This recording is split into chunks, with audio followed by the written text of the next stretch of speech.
Hey everybody, Aaron Blaise here. It's Tuesday and we're going to be doing some more drawing. Hey. That was my bad. Hey, there's Dustin. Dustin just said hi to everybody. So it's Tuesday and I've been working on this animated shot. Last Thursday I was working on it. I did a little bit for you guys and I need to get this thing done. So I'm just going to continue working on it today. And right now what I'm doing is I've gone through and I've roughed out the whole scene. If you were with me last week, I scribbled out this shot of this vulture eating and talking, and so now I'm going through and tying down all those scribbly drawings, and then the next pass I'll be going down and in-betweening everything, putting all the drawings that will make the animation nice and smooth. But right now I'm just concentrating on hitting these keys, and so that's what I'm going to do today.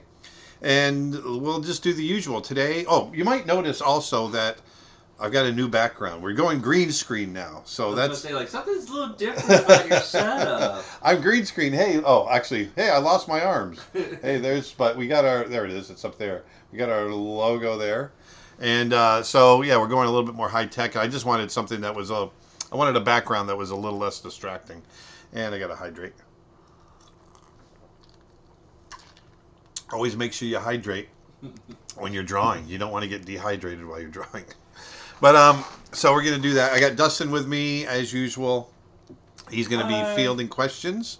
And I got Nick in Sarasota as usual. He's going to be helping with questions as well. And like I said, I'm just going to dive into this. Just to give a little bit of a recap. If you weren't here on the last couple of episodes, I'm putting together a new course for my website, creatureartteacher.com. That's creatureartteacher.com for my website. And the new course will be on acting for animation. Specifically, what I think about when I'm doing acting shots, how to phrase dialogue, how do I keep the acting simplified, all the different things I think about. And so this is a shot that I wanted to do that was a little bit more fun. What I've been doing is pulling famous literary quotes. And so this one is from To Kill a Mockingbird. And the dialogue is, you can't truly understand a person until you've considered everything from their point of view. I mean, you really have to get inside their skin and walk around in it a little bit. And I thought, you know what, with the right kind of character voice, it would be really fun to do that as a vulture and really kind of act it out literally. So I have this vulture that's eating some roadkill or a dead animal, and I put on a voice. I recorded it myself. I recorded it on my phone, just to recap for you guys that haven't seen it. I just recorded it on my phone, on the digital recorder, and I imported it into TV Paint. This is my TV Paint interface right here, and I was able to import the dialogue. The dialogue is right along here. Am I pointing at it? Yep. That's this is the dialogue line right here. And so I can scrub along that and I can hear the dialogue, and that's how I can get the mouth shapes on the right drawing. But anyway, I'm going to play it for you. Might be a little bit loud. But make sure it comes up. But what he's saying is you can't fully understand a person until you consider things from their point of view. I mean, you've really got to get inside their skin and walk around in it a little bit. And so what I've done is I've literally animated this vulture getting inside the dead carcass's skin and walking around a little bit, trying to make a point. So here's the shot. You know, you never really can understand a person until you consider things from their point of view. I mean, listen, you gotta really climb inside their skin and, walk around in it a little bit. It's been kind of fun doing the walking around. You never really can understand a person until you consider things from their point of view. I mean, listen, you gotta really climb inside their skin and, walk around in it a little bit. So that's the shot. It's a lot of fun. I had a great time animating it. It's a little morbid, I know. I've had a lot of people writing to me since they saw it last week and going like, what the F, man? like really crazy. But as you can see, these, I'm going to turn the sound off just for a second. These are my tied down drawings. This is what I'm going to be doing with you. I'm going from the scribble. So if I turn these off, you can see, let me turn this back up. There's a scribble drawing right there. and here is the tied down drawing. So it's just cleaning them up a little bit. Here's another one. Let me see if I can find a better, this one here, especially the ones where they're looking at us. That's the scribble drawing. Let me turn these off. That's the scribble drawing. There's the tied down drawing. So you can see a little bit of a difference there. So what I'm doing is I turn down on the scribble pass. I turn the opacity way down, and I've created a layer up on top. If you look at the timeline right here, you can see right here along this area right here, these are my drawings. And so this long set of drawings right here that are going behind me, those are the scribble pass. And if you look way over to the right, over to the left, over here, that's what I've done so far on the tied down drawings. You can see those. And so I'm just pushing through and doing drawing after drawing. And I just put a new, like right here, I'll put a new image down right there, and I'm ready to start drawing. So I've got all that out. I'm going to start drawing, and we can, and I'm going to turn on the sound so I can scrub like this. He's saying consider, so he's opening his mouth, and that's why his mouth is open on this drawing. But I'm going to go ahead and start drawing, and we can start answering questions. How was that, Dustin? It's good. Thanks. Just replying to Nick real quick about something. Okay, so I'm going to go ahead and start, and I'm going to flip back and forth here. Oh, what I want to do here now, so I want to turn on my, there we go. There. So I want to see my onion skin.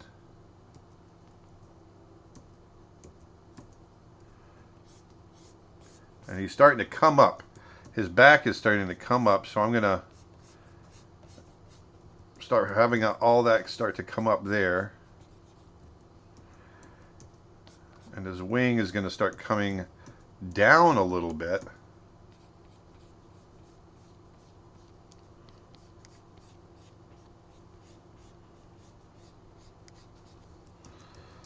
Like so. And here the head's coming back. Go ahead, Dustin. So I had a good question earlier. Let me see if I can find it again. All right. And you're going to have to speak up a little bit, Dustin, so people can hear you. Because the mic is way over here. Got a great question for you. Okay, good. How's that for a voice? Is that better? That's very good. You sound like Kronk. If you're able to be involved in a Marvel comic animator project, who would you like to do as part of your Marvel animated project? I don't know, man. That's a tough one. I'm not much. I love the Marvel movies, but I've never been a comic book guy. I know that's kind of crappy, even. I think that's kind of the question they're asking for, like just anywhere in the Marvel universe. Like if you're part of the animated project for the film industry, like which character do you think you would do? Like Iron Man, Captain America? I love Hulk. Hulk, ever since I was a little kid, Hulk has always been my favorite. Always. And you know why? Because I've always been fascinated by anatomy. And so Hulk was just like, obviously, giant, crazy anatomy. And so I used to buy Hulk comic books just so I could draw him out of the comic book. A lot of people are complimenting on the Kronk impersonation. Thank you very much. Oh, can you do me one favor, Dustin? And I'm sorry, it's super hot in here because we've got all these lights. Can you pull the fan around in here somehow? We're gonna have to go quiet on a couple questions here, just real quick. I'm sorry, it's gotten super hot in here. It's about 90 degrees in here. It's getting hot in here. There we go. Oh, that's so much better. Yeah, better? Yes, thank you. And voila. Yeah, Voila. the green screen was kind of blocking the airflow. Yes. All right. How do you hide the keyframe interface? The keyframe interface. Are you talking about the timeline? Believe so. On if you're talking about the timeline, I think that's what you're talking about. On TV Paint, you hit 0, so I can click back and forth and get a bigger screen by hitting 0. 0 will hide the timeline, and 0 will bring it back.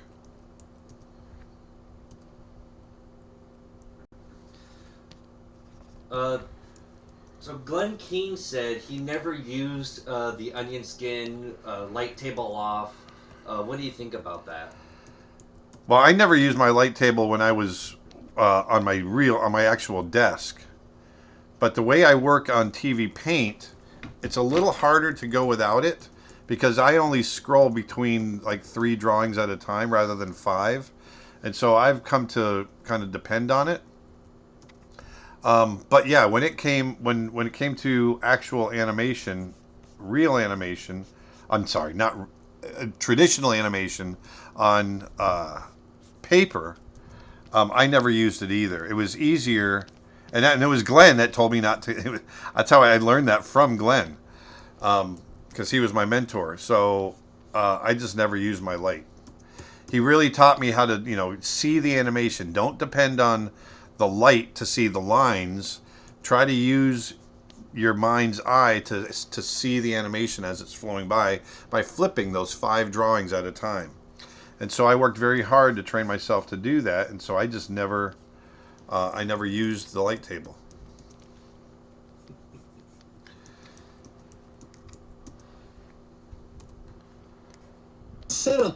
Oops, I'm going to turn that down.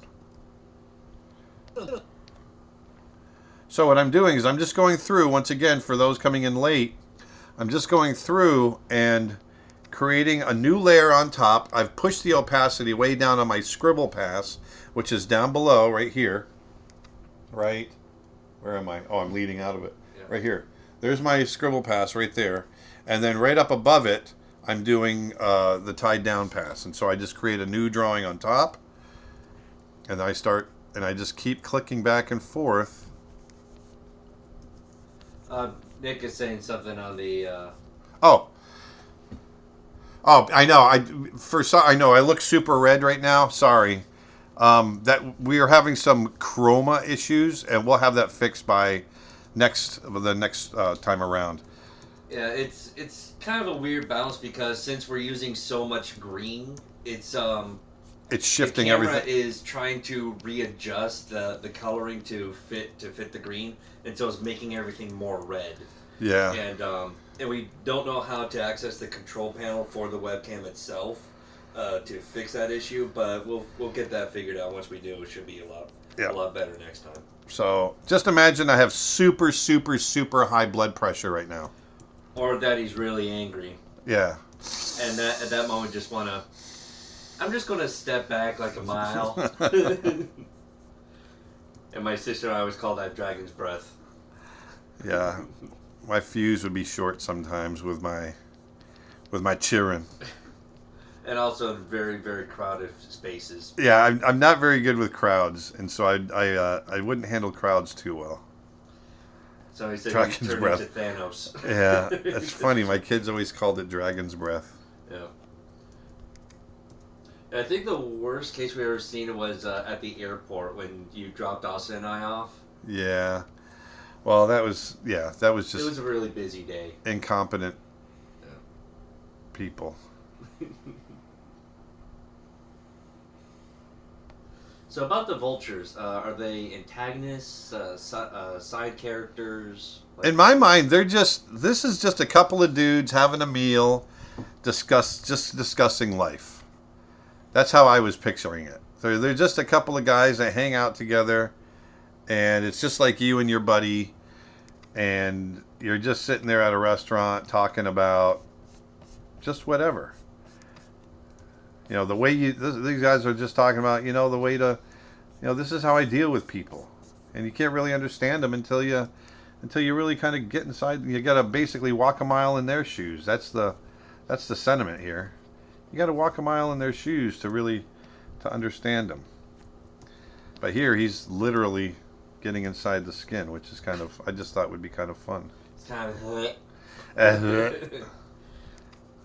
I'm a recent graduate from animation program. Is there any way that I can get your feedback on my recent animations? This is a question we get every week, and we will be trying to do that soon. I get that request literally hundreds and hundreds of times, and it's hard to. I can't accommodate everybody, and so right now we're trying to figure out a way to do that. And we've been so busy with creating our courses, and actually in the next month, in the next 2 months, travel. Starting in 3 weeks, and starting in 3 weeks over a 4 week period, I'm going to be in the Philippines, in Colorado, and Brazil, and in Tokyo, all within 4 weeks. And so, between our travel and trying to get courses done, we find it extremely hard to also scrutinize portfolios. So, not that we don't want to do it, we are going to figure it out. And just give us some time, and we'll figure out how to do it. I promise. Because I really want to do that too. I'd really love to get more individual. Right now, I really focus on the masses. That was always our goal when we started this business. And I never expected that, the individuals would want. It wasn't something we really thought about. So, but we'll continue to figure it out. Sorry if you already answered this, but is this going to be part of the short film with the polar bear? No, this is not part of the short film with the polar bear. This is part of my acting for animation course. So this is just specifically a stand on its own shot that I'm doing. That's going to be part of my course on acting for animation. And so you're getting to see kind of the process of what I'm doing here. But in the course itself, I'm going to go way deep into what I'm thinking, why I'm doing what I'm doing, the paths that I take to guide the eye, all the different things that I do in order to make the animation successful. So that's what that course is going to be all about. So even though I'm sharing all this stuff with you as I'm doing it, there's going to be a ton more in the course as I break each scene down individually and explain to you what I'm doing and why I'm doing it. I think you should have joked around at first, like, "Oh yeah, this is at the very end when the polar bear dies." Yeah, right. Wait a minute, what? Which brushes would you advise me to get or use in Photoshop when painting? Oh, you know what? That's really an individual choice. I like natural media or natural. I guess that's the right term, but brushes that feel like pastel and watercolor and things like that. I really tend to go towards the chalky kind of pastel brushes. I've also got wet media brushes on my website at creatureartteacher.com. Right there. Is it right here? Is it right there. here? Is it there? Right there? So, but yeah, any of the natural media. If you're just getting started and you want to paint in Photoshop and digital painting, I would actually recommend trying to, at least for now, avoid what I call the cheat brushes, like the fur brushes and things like that. The fur brushes are awesome, and I really recommend getting them at some point, but I think you should learn how to paint without them at first, and then later on you can use them as a shortcut. What would you recommend to do for someone such as myself who wants to make animation a career? Well, you got to animate, right? And I'm stating the obvious, I know, but you really need to get in there and study motion, study acting, study cinematics. You got to think in 3 dimensions. You got to draw spatially. That's a huge part of being an animator. Understanding spatially, understanding drawing spatially. That's if you want to be a 2D animator. A 3D animator, you still need to understand things spatially, but you may not need to draw as much, because I know a lot of 3D animators, which is a big thing for me to come to realize or come to accept, I guess. When I was animating, we all drew, and so with the advent of 3D animation, it was hard for me to understand that there were animators out there that didn't draw, and I didn't understand the process enough at the time, and so that was a big learning curve for me. But understanding cinematics, understanding motion, understanding acting, all of that is really important. I took acting classes. I've taken, I still take drawing classes when I can, figure drawing and things like that. Not necessary classes, but if I'm around a figure, if I can go to a figure class, I'll go to keep everything, well oiled. And Nick has a pair of YouTube questions relayed to you. Oh, sorry, I'm not looking up. Is it a good idea to learn exaggerated animation in order to learn realistic, or should I just keep practicing only realistic? Well, I think you have it actually a little bit backwards. I think you should learn realistic in order to go to the exaggerated. For me, I'm a big advocate of always understanding the reality before you can abstract it, before you can push it, before you can exaggerate it. And with character design, before you start doing cartoons, learn the reality, learn anatomy, learn how to draw animals, and then you take that real world knowledge and you abstract from it and you create your characters. And if you do that, you create characters that even though they're pushed, even though they're cartoony, they're still believable, right? And so that's really important. Next question is there any animal you struggle to draw or can't draw? I get that question all the time too. And the answer is, as long as I make sure I put my time in to understand the anatomy. And once I understand the anatomy, then no, it's for me, drawing anything, you can drawing, it's not about the subject, it's about understanding what it is, and understanding the space that it takes up, the contours and, what it's made of. And once you understand that, you can draw it. And so no, there aren't really any animals that I struggle to draw once I understand them. Will you be doing broadcasts while you're traveling? We will try. Actually, we will try. Matter of fact, there's a couple of things that we want to try to do down the road that involve broadcasting away from our studio right here. One thing is I live on the St. Johns River, and here in Florida, and it's a beautiful river. And there's a marina right down. I have a boat, but it's not a giant boat. And so at the marina, they have houseboats that you can rent. And so one of the things Nick and I have been talking about doing is doing Boat Week, where we rent one of the houseboats and we cruise the river for a week, and we broadcast from the river each day. So there's a lot of different things that we're going to start trying to do. That are just going to expand our program and have some fun with you guys. So yes, we're getting I'm getting long-winded, but yeah, we're definitely gonna try to broadcast from the road, and we will try to be broadcasting from other areas in the future as well.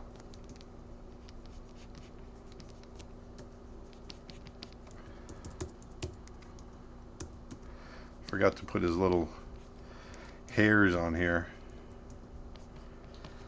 When is the animation course going to be ready to purchase? I'm hoping in the next month or two. Obviously, the problem is I have to animate a whole bunch of shots in preparation for this course, and so that's what I'm in the middle of doing right now. And it just takes time. It takes time to animate those shots, and that's the only thing that's really holding me up from actually getting it filmed, is I have to have the material ready first. So I'm going through and taking several months to animate everything first, and then I can go through and break it all down. And I might save 1 or 2 shots and animate them in real time, although that's a lot of time. So I might make them very short, but animate them in real time so that you can understand a little bit more of what I'm thinking when I'm breaking it all down. For this scene, did the hyenas from The Lion King inspire you? They remind me of them a bit. I wasn't really thinking about the hyenas at all. That's a good observation. But no, I wasn't really thinking about them. I literally was uh, thinking about a couple of guys at a diner, having breakfast, having this conversation. That's kind of what I was equating it to. And I pulled up griffin vultures, which are old world vultures. They're Europe and and Africa and they're kind of the classic vulture with the long skinny neck and the bald heads and all that stuff, and it's the classic vulture that everyone thinks of. And so I went in there and just kind of designed this guy. Matter of fact, I think I might have them. Do I have them in here? Let me see. The vulture designs. So I went through and I designed that first. Went through and kind of looked at real vultures and did these drawings. And then once I came up with a design that I liked, then it came time to actually start to animate. And so that's what this is here.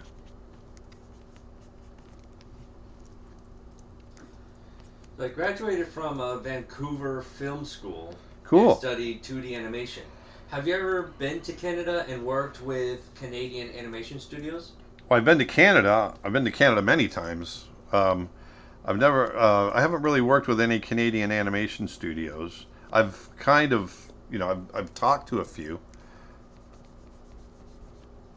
and I've lectured in Canada. So here, one of the things I just want to, and I'd love to go. So here, one of the things I've done is you'll see, if you look at a bird's wing, like here's the vulture. If I draw the vulture really quick,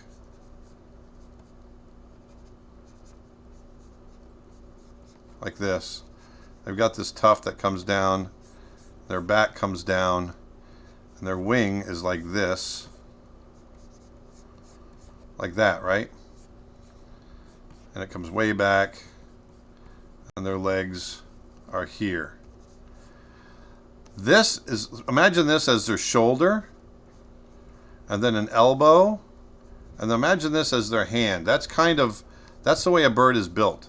This is their elbow, this is their wrist, and then their fingers are kind of pointing back where the feathers are attached to. And so if I draw it from the top, if you look at the bird from the top and his neck is stretched out and there's his body, it goes arm, so it goes shoulder, elbow, wrist, like so, and then the feathers come out and make the wing like that. Okay? But obviously I can't use that for him to gesture in kind of an anthropomorphic way, like a human. So what I've done is I've kind of faked it. I've taken where his wrist is and taken the feathers and broken the feathers away, and I'm faking it and using them as fingers when I need them. So it's a cheat, but it's fun to do. So he's kind of like, he's pointing at his buddy, using his fingers, his feather fingers, because his actual fingers are actually pointed way down in here underneath the feathers. So you can see if I scrub, he lifts his hands up and he's pointing, making a point. I'm going to play it without sound. But you can see he's talking until from their point of view. That's where he's saying their point of view. Let me highlight that and just let it play a few times. Never can quite understand a person until you consider things from their point of view. So that's what I'm doing there. That was my motivation behind opening up those feathers right there. So Nick has relayed a few more questions. Oh, sorry. From, Sonia on YouTube. Hey, Sonia asks, I want to become a character designer, but I keep getting stuck drawing the same female type of characters. Do you have any advice for forcing myself out of this rut? That's a real common issue. And I really recommend looking at other designs that other people have done that are very different. There's a lot of stuff out there. Look at, different some of the different heroines from Disney. Look at, really break the mold and just look at companies that are completely different than Disney. And I hope that you're studying your human anatomy. Really study your human anatomy, and then start playing with different proportions. Look at the proportions that you normally fall back on that make you have a hard time breaking out of that rut, and then go the opposite. Just force yourself to go the opposite way and see what happens. What if you have a character that instead of 6 heads high or 8 heads high is 3 heads high? It's like this little bouncy character. What happens when you do that, or makes it, whatever? Play with things like that. Look at other people, other designs, see what they did. Try to emulate it, and then your brain will start thinking in that different way, and then adapt itself, and all of a sudden you'll start getting the kind of this melting pot of different design conceits in your head. It's not that you're necessarily ripping anybody off. You're being influenced, which we all are, influenced by other senses of design, and then it's going to mix into your head into something completely new. So that's what I recommend you should do. This is a Twitch question. Do I do any wrist arm stretches before or after working on a project? And are there any that I recommend? No, I don't. I don't do any calisthenics or anything. I do some exercising anyway, but no, I don't really worry about any of that kind of stuff. I do recommend, when I draw, I try to draw from the shoulder as much as I can, and that tends to help. Or I draw from my elbow and my shoulder. I try not to draw with my wrist a whole lot. Yeah, like, just as long as you're keeping yourself moving, like, around, like, maybe, like, when you feel that your arm is getting a little sore, just give it a little roll, a little stretch here and there. Yeah. Like, just, when you feel like you have the need to stretch, that should be the right time to stretch. Yeah, get up and walk. Yeah. Those are all important. Yeah, just as long as you keep that blood flowing. How do I know how many frames of motion should I do for animatic storyboarding? That really depends. Obviously, you don't want to do too many because then you're just animating the shot. It's just whatever gets the action across. Sometimes it just takes a couple. Sometimes it's a few, but don't fall into the rut of actually animating every key. You don't need to do that. Let it get animated when it needs to get animated. If you're just doing animatic storyboards, usually it falls down to like 12s, 16s. And what I mean by that, it's a new drawing for every 12 frames, 16 frames, 24 frames, something like that. I got a YouTube question over there. I think I can see in that glare. Oh, yeah. Sorry. I got to look up. Do you consider yourself as an animator first and a storyteller second, or a storyteller first or an animator second? They're both one and the same for me. I can't be one without the other. And so it's I can't. Yeah, I don't know. I don't know what to say there. For me, if you're talking about storytelling on a much bigger scale, on a feature length scale, as opposed to being an animator when you're talking about shot to shot, maybe I'm a bit more of an animator, just because I've done it for a longer amount of time. But when I'm animating, I'm telling a story, and I love, long form storytelling as much as I love animation. So for me, that's a hard one to say.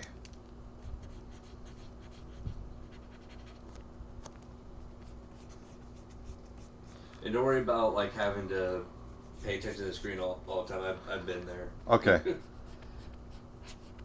Like trying to do one thing and trying to focus on comments at the same time is tricky. It's a hell of a multitask. It is. But you'll get it over time. Thanks. Yeah. Thanks. You're welcome. What do you do when you have a creative block? When I have creative blocks, first of all, I don't usually get them anymore. But I just force myself to draw. I force myself, or I look at a documentary, or I read a book, or I do something that's going to force me to think visually. and then I just start working. I just start drawing. But I've been doing it long enough, 30 as a professional, animating for 30 years, professional artist for 40 years, not 40, but 35 years. It's I've worked my way around it. Here's a YouTube question. You've mentioned that with designing Rajah, you were inspired by the hood decorations on a Jaguar. Are there other things like that inspired your designs for Nala or Yao? For Nala, the biggest inspiration I had was my daughter. My daughter is about 2 or 3 years old at the time. My daughter Austin, and she had these big doughy eyes, and so I looked at her eyes. I basically made a caricature of her, and then adapted it to being a lion. And it's funny because my daughter is 28 years old now, and she still tells everybody that she was Nala from The Lion King. It's kind of funny. But and I guess kids in school, she was telling me kids in school called her Nala because they all knew the story. So it was pretty neat for a little kid growing up, that she was an influence on The Lion King. And then Yao, my inspiration for Yao, if you look at, I had an English bulldog. Her name was Violet at the time, and if you look at Yao's got this shape like this, and he's got. Actually, I'm going to draw a little bit bigger. Let me go over to Photoshop because I want to show you this. File, new. This is pretty funny. By the way, Dad, just so you know, when you get close to the screen, your top of your head kind of cuts off. So if you want to adjust that, just giving you a heads up. Okay. So let me jump over to a different brush. So here's Yao. Yao's got this shape like so. Comes down, and he's got this funky nose that comes down like this, and he's got this big mouth, big chin, comes down, and these big lamb chop sideburns that come down.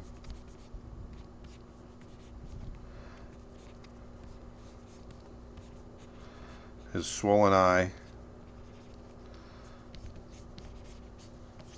his ears, and his big top knot. Okay, so there's Yao, like so.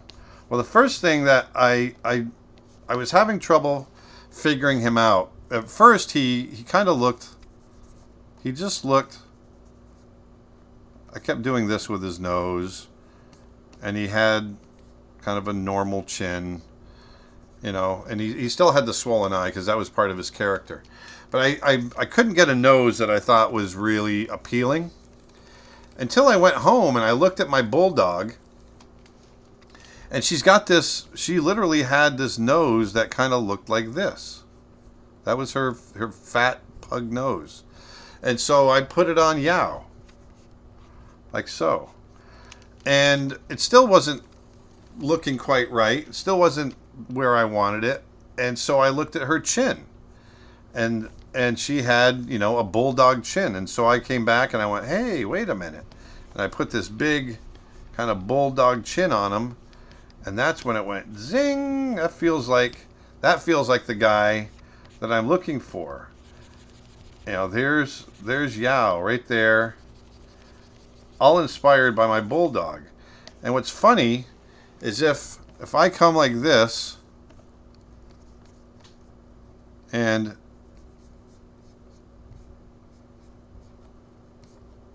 here's what inspired me for Yao, these parts right here. If I put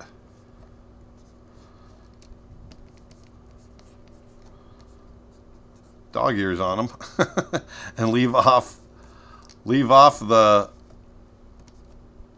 this is a bad drawing. Leave off the beard. It's a bulldog. It's a bad bulldog, but there's the bulldog. So that was my inspiration behind Yao. So there you go.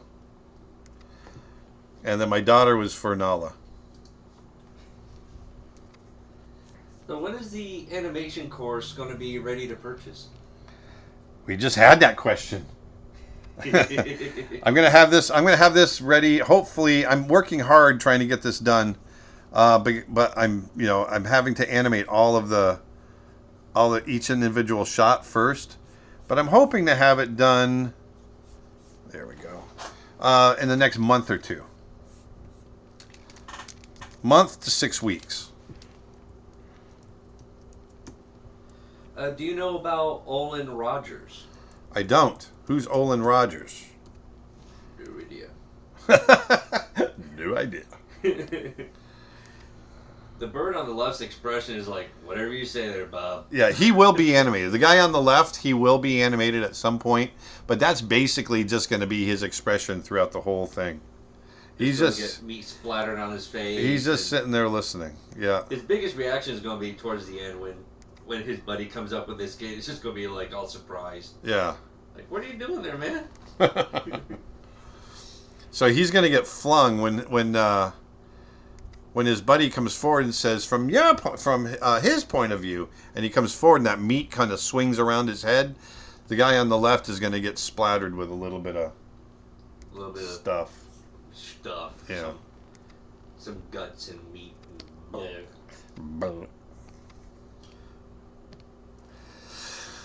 And so you were Yao's designer as well? Yes. For the animation? I was. I animated. I was a designer of Yao for our character designer overall was Chen Yi Chang, but each supervising animator went in and we created our designs, and then Chen Yi would kind of pull them together and make them look like the rest of the movie. But I did Yao, and I did the ancestors, the ghosts in the backyard as well. I always love those characters. My favorite shot in Mulan was always when the head ancestor comes alive. Yeah. Comes alive, and he whips out the cane. Yeah, that was a fun shot. I animated that shot, and it was a fun one to do. Nick has a new question from YouTube. From YouTube, what advice would you give to someone who has never done any digital art and is interested in starting? Well, I would recommend looking at YouTube. I've also, if you're interested, if you go to creatureartteacher.com, I've got a course on painting in Photoshop. Now, I use exclusively Photoshop and a little bit of Painter. That's not to say you have to do that. I mean, there's a lot of digital software out there that you can use. It's just whatever you're comfortable with. I've used Photoshop for the last, 15 years. And it's just my preferred software when it comes to digital painting. I don't know if you work traditionally or not, but I would recommend working traditionally alongside working digitally. One informs the other. I'm a big believer in that. I'm going to open that up just a little bit. My digital painting, my traditional training really influenced my digital painting and made it better. And then once I really got into my digital painting, my traditional work got better. So I really recommend trying to do both if you can, because they will each one will get better. They'll inform each other. And then it's just a matter of, once you can figure out the interface, then it's really just about, getting used to, whatever hardware you're using. Now, I do recommend don't use a mouse. Too many people try to do digital work with a mouse. That's just not the way it's meant to be done. Just don't do that. It's a mess. And it's too hard to create any subtlety with a mouse. I'm sure there's going to be people out there that are going to argue with me, but listen to me. This is my show. It's your gig. This is my gig. Just trust me from experience. I mean, you can, technically, I guess you could do it with a mouse, but it's not the preferred way to go. If you want to go all in, get a pen display like I'm using now. Do the over the shoulder shot, Dustin.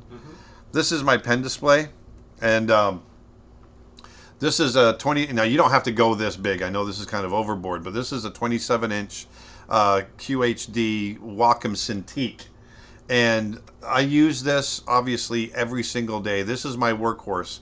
I could not do my digital work without this. I do have a tablet, and that's a much cheaper way of going. You can use a tablet. And that was going to be my next recommendation. I wanted to kind of start at the top. I use this every single day. When I'm on the road, I use my tablet. And my tablet is the same kind of thing. I'm drawing on the tablet but looking at a display. And what it enables you to draw in a more traditional, comfortable, draw and paint in a more traditional, comfortable way. So those are the tools that I recommend. Austin says, "Hey bro, hey Sith." Oh, hey, Austin's on? Yeah, Austin's my daughter. on. My daughter's on. Hey, My daughter's on. Hi. Austin's on. Hi. And then I got a Twitch question. How do you decide how far the character moves from keyframe to keyframe? Is it any specific distance, or do you just wing it? I'm really thinking about I'm thinking about speed. How fast do I want the character to move across the screen? And if the character is moving fast, obviously it's going to be more distance between drawings. If it's going to be slow, it's going to be a slower distance between a shorter distance between drawings. That's how I figure out speed, and that's how I figure out how far to space them. Now, the other part that I'm thinking about is not just speed, but I'm also thinking about what emotion am I trying to get across? What's the acting? All of that. And so I'm picturing the acting in my head, playing it over and over in my head, and I'm scribbling it out. That's why I do that scribble pass, because I have it all in my head and I want to get it out onto the screen. And so I'm drawing it out, trying to get it out as fast as I can, so I can at least get a sense of that action, of that emotion and the acting that I'm trying to do. And then once I get it kind of worked out through that scribble pass, then I can take my time and go in and do what I'm doing now, which is doing the tied down version of the drawings. And actually, I have a related question. I lost it, but I think I remember most of it. But the question was something like, how do you know how many shots do you need to animate to create a certain amount of frames per second? Like that, like what if you're going for 24 or 30 or 60? Like, how do you know? How many shots do you need to create? Drawings, you mean? Yeah, like how many drawings? Like, Well, you just planned it out ahead of time? It's always when frame rate is constant. Frame rate doesn't change. So if I'm doing something at 24 frames per second, that frame rate doesn't change. Frame rate and drawing count are completely two different things. I can do what's called twos, which is one drawing for every 2 frames, so that every second I've only got 12 drawings because I'm working at 24 frames per second. So 24 frames per second means that 24 frames is going through the camera being shown every second. That's what you're seeing as the viewer, 24 frames every second, and they're flashing by really fast. But I can get away with doing one drawing for every 2 frames, and their eye will still perceive that as smooth action. And so that's called working on twos, and that's only 12 drawings that I have to do for each second of film. But if I'm doing something that's moving very fast across the screen, I can't get away with doing twos. I have to do a new drawing for every frame so I can get as much information in there as possible to cover that fast action. In which case, I have to draw 24 frames, 24 drawings per second. Now, that's frame rate.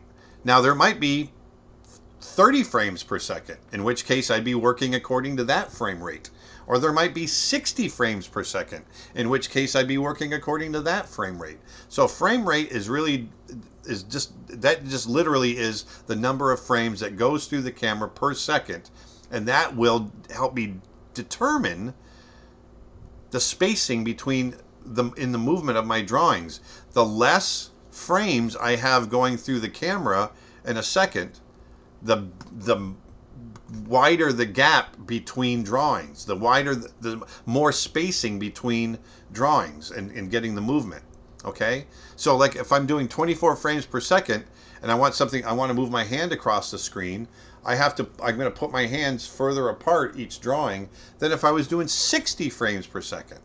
If I did 60 frames per second, now I've got 60 frames, literally, instead of 24. So now, to cover that same distance in the same amount of time, I have to move my hand a little bit less because I have to do 60 drawings, where on the other one it would take me 24 drawings. I know it sounds a little bit confusing, but if you just think about time and time being broken up, a second of time being broken up into pieces of 24 pieces or 30 pieces or 60 pieces, those pieces get smaller and smaller, and so does the spacing of your drawings. Oh, there you go. There's my long-winded answer.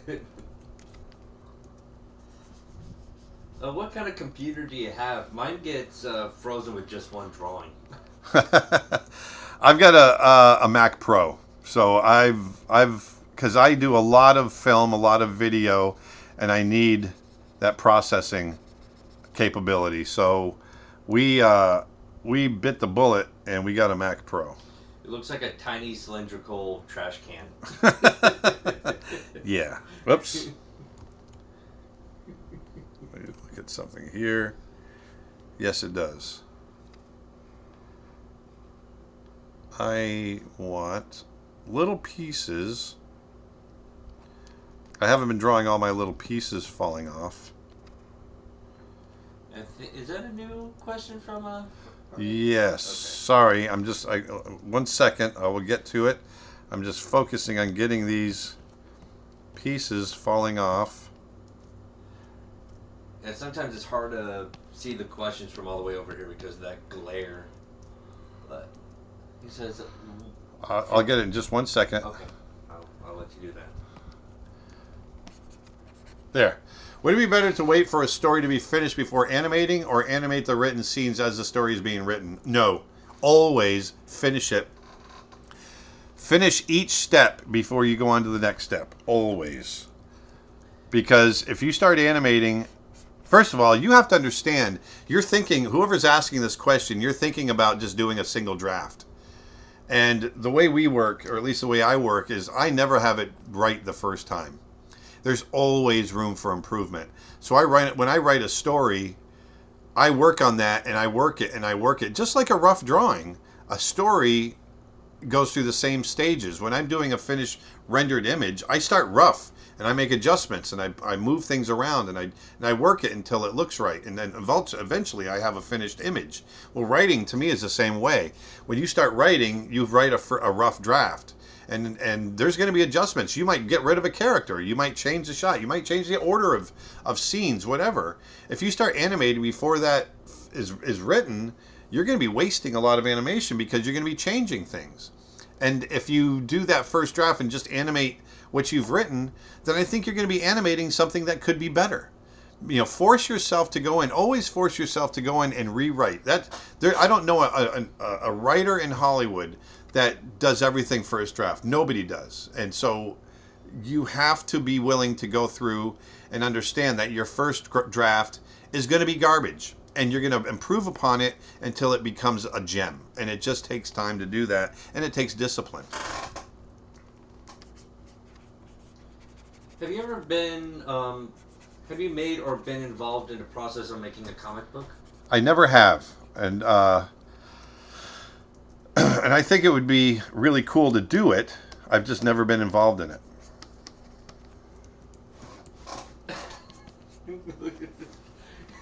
Strawberry Blaise forever. I know, I'm super red right now. I'm so embarrassed. You look like a strawberry shortcake. Or really, really infected pimple. Ew. Or you look like Thanos' dad.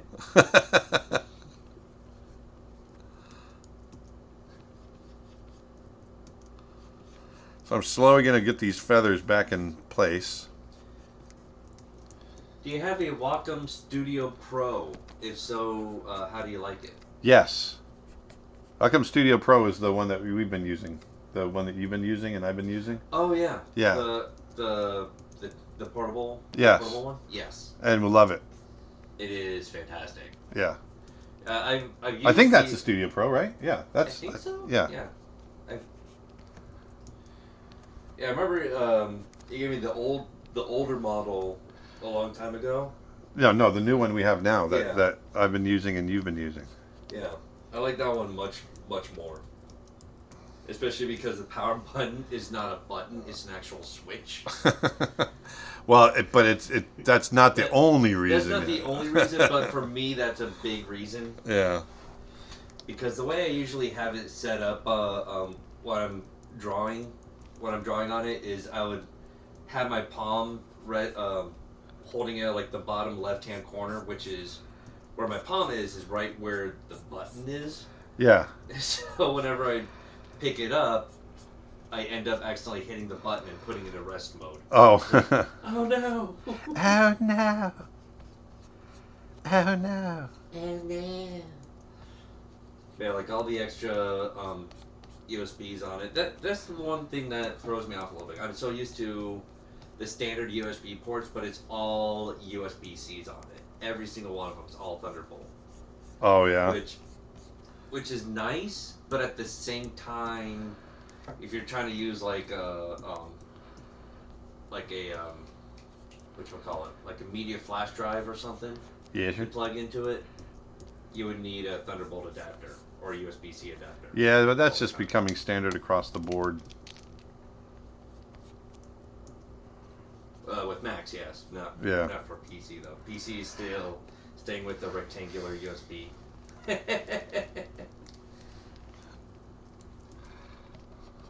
I'm just giving you a little. We crap. have a rivalry between Mac and PC. Like, I'm a PC guy and Dad here's a Mac, so. Hi, I'm Mac. I'm a PC. And I'm PC. I loved those commercials so much.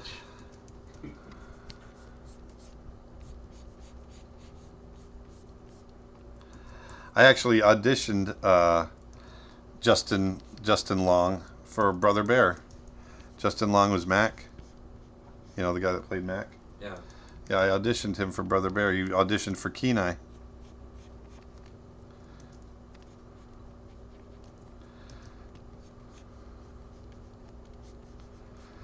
Way back when. I auditioned him in New York at the Sony Studios on 54th Street in New York.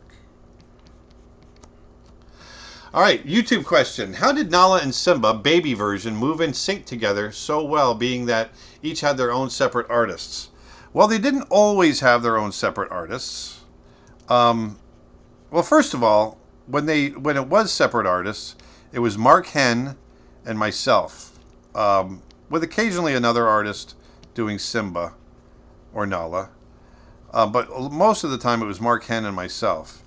And our offices were right next to each other. So it was pretty easy for us to coordinate. And once again, we would always take, whoever was the dominant character in a shot, which was usually Simba, that person would go first, which would be Mark, and then I would follow up with Nala. Or we would just there was a couple shots where we just drew both characters, so we didn't even split it up, and so that was even easier to keep them both in sync, especially in the song "Can't Wait to Be King."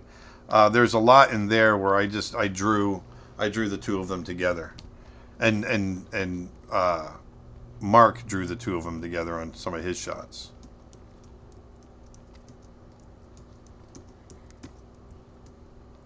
So here he's flinging that meat around. Don't say a word. Here it's coming up. That's shush. It came out of my mouth before I realized I was saying what I was saying. Shut up. Dustin's having a laughing fit over here. He's about 2 years old. We all have that moment. All right. There we go. So I want to get that nice arc going around with that stringy piece of jerky right here. So I'm going to open that up and we'll just looking at the animation without the sound.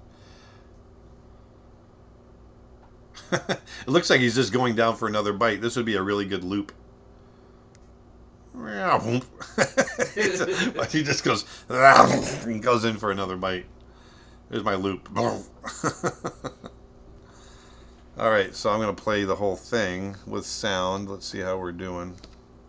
You know, you never really can understand a person until you consider things from their point of view.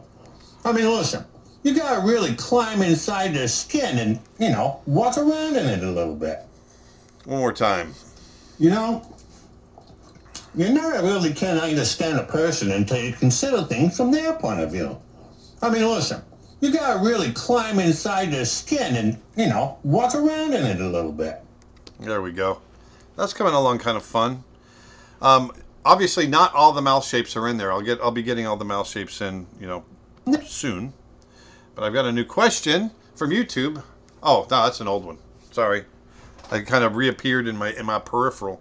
My peripheral. Your peripheral. I saw stuff in my peripheral. Yep, that's what I do all the time. I got a question for myself. Mind if I answer it? Why, sure. You can answer that. This is for Aaron's son. How awesome is it to work with your father and get all of his gems of wisdom? My father created toys for a living, Teddy Ruxpin, laser tag, etc. I grew up around creativity, so I imagine it must be great for you as well.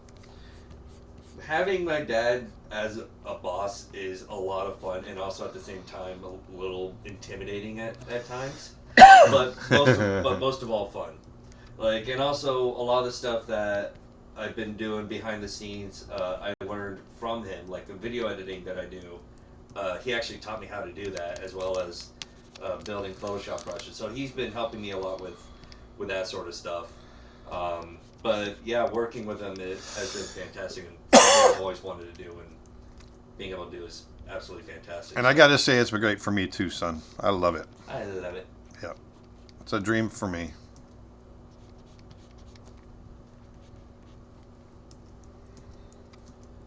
Have you heard of AstroPad Studio for iPad Pro and Mac? I have not. I should ask Nick. Nick, have I? I don't think I have. But I do have a YouTube question from Nick. What do Nick has related to us from YouTube. What do supervising animators and animated movies do? I guess that's what it's supposed to say. What role do they have? A supervising animator, at least in the hand-drawn world, where I come from, we were the actors, the main actors of a character. So let's say let's say Lion King, for instance. With Lion King, or with every film we worked on, all of us were cast in different roles, just like an actor is cast in a role. Now, the supervisor's role, we were always cast first. And so it was our job to come on, and we would be assigned a character. Let's say Nala, for instance. I was assigned to Nala in The Lion King. And it was my job to read the script, obviously, get in there, understand where that character falls, the importance of that character, what is their role in the movie, why are they in the movie. And then, once you get a sense of who they are, it's time to start designing them. And so it was my job for that character to design her. And every supervising animator designed their characters. And then, let me get this out here. And then from that point on, if it was a big role, let's say like Simba, if it was a really big role where, one animator couldn't animate the whole character, then it was, you bring in other animators to help. Now it's the supervisor's role to make sure that all those animators are drawing the character the same way. And we would do what's called chalk talks. We would sit down with the other animators and say, okay, this is how I draw the character. This is how the character should be drawn. And you talk about, this character is so many heads long or tall or whatever it might be. All the different rules that you follow that you've created for yourself in order to make that character. And then you talk about the character themselves. Who are they? What do they act like? Why are they the way they are? And you talk about, the little idiosyncrasies and the fun. I think a great example of really distinct characters, obviously, and it's a big ensemble, is Toy Story. Every character is very distinct in the way that they act. You have the neurotic dinosaur, and you've got the overconfident spaceman, and you've all the different characters that are very specific, and you want to make sure that the animators that are following you up or are working with you, not following you up, but working with you, you want to make sure they understand the character of that character, the personality of that character, I should say. And so it's very important to make sure you get that straight. And so that's the role of a supervising animator. Is 2D still relevant somewhat at Disney? I think I read once that Maui's tattoo was animated in a traditional manner. Yeah, I mean, it was, and it's debatable whether or not it's relevant. I think it's relevant in the sense that it's still the thing that started the company, and I think the principles are still people still think of animation principles from a 2D standpoint. I mean, they started in the 2D world, right? So, yeah, I think there's still relevance. Obviously, it's not being done in the same gusto that it was back in the 90s and the early 2000s. And will it ever? Probably not. Not at the major studio like that. But I think it's going to take another studio, not a Disney, not a DreamWorks, not a Pixar, but somebody that has the guts to kind of take that chance and make another 2D film at a more economical price tag, and to make it. I don't think they'd be able to make it for $80 or $90 million. I don't like we used to back in the 90s. I don't think anybody's going to want to take the risk and spend that much money on a 2D animated film. But I think someone along the way at a mainstream studio will throw a significant amount of money into a 2D film and do something different. So it remains to be seen. But I think there's going to be some relevancy down the road. We just need. I think it'll all come back. Everything comes back at some point. And I think that's the same with 2D animation. And if I have anything to do with it somewhere down the road, I'm going to definitely do my part to try to get it to come back in a 2D way. And I think Glenn Keane is on that road too. I think there's a lot of people on that road to help that happen. So when you release the animation course, would you include your audio files of your voice acting? Yes, the audio files will be in there. Everything's going to be in there for you. The actual TV Paint files will be in there. The designs of the characters will be in there. Everything will be, and you don't have to use my designs. You can use your own designs if you want to do that. But everything that I create in order to create the course itself, the viewer will get everything. The lip sync in mammals are kind of easy, but with birds that have beaks, how do you do it? Well, there's some cheating, but getting lip sync with birds is not as hard as people think it is. And the example I always use, and if you watch me each week, you've heard me say this before, but look at the Muppets. The Muppets cannot do ooh, and they can't do a lot of different mouth shapes, but they can do open and closed. And what the puppeteers that did the Muppets, they were so great at hitting the accents on open mouths that you swore those characters are talking, even though it's just an open and closed mouth. So animating birds is kind of that sensibility where if you can hit those accents, then you can get the audience to feel like they're watching lip sync. Now, I'll also go in and I'll fake areas sometimes. Sometimes I'll give a bird teeth or do an ooh shape just for a couple of frames. And it gives me just enough to push that lip sync just a little bit more. But that's what I do. YouTube question. How do you keep inspired animating a scene you're not particularly fond of when you worked at Disney? My paycheck. Getting paid. That if I didn't do it, I didn't get paid. So there you go. But it's just being professional. You know that shot is part of I loved every film that I worked on. But sometimes you get shots that you're just not like, I'm crazy about this shot. But it's part of a bigger whole. That's really awesome. And so I would just roll with it, you know. Yeah, so that, first of all, it rarely happens. It was all about, we could always find something we liked about the shots we were animating. But sometimes it was just, what it was.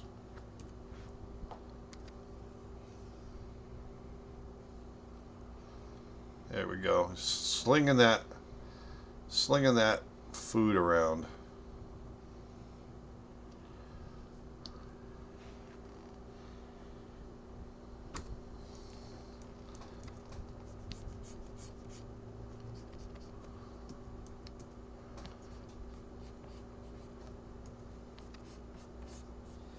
Do you have a gulping reference of a vulture, or are you pulling that out of your head?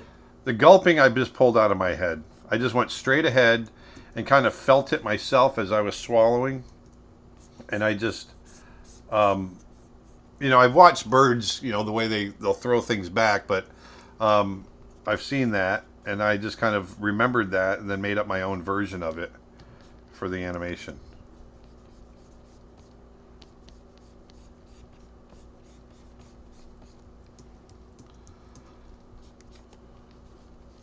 What is a typical daily schedule when animating at Disney? Typical daily schedule depends on where you are on a shot. But let's start from the beginning where you'd get a shot. So let's say you finished your shot on Friday and turned it in, which is what we would normally try to do. So that, because every week we tried to get at least a couple shots done, if not one shot, and then to make our quota, because there's a certain amount of work we'd have to get done in order to get the movie done. And then you'd show your director, and you'd get it done by the end of the week, and everyone's happy. You go home and have a nice weekend, and then you come back in and start over again. So Monday, usually we'd have meetings, individual meetings with the director. As an animator, I did both. Obviously, I was on the director's side and the animation side, but I'm telling you from an animation standpoint. As an animator, I'd get together with the director, and we'd talk about whatever shot that I was going to animate, and that's as if we were doing issuing. And so the director would animate, or would issue the shot out, and we would talk about where it sits in the movie and all that kind of stuff, and what's happening, why it's in the movie, what the characters are thinking, all that kind of stuff. And I would I'd go away and think about it, and then I would grab a shot.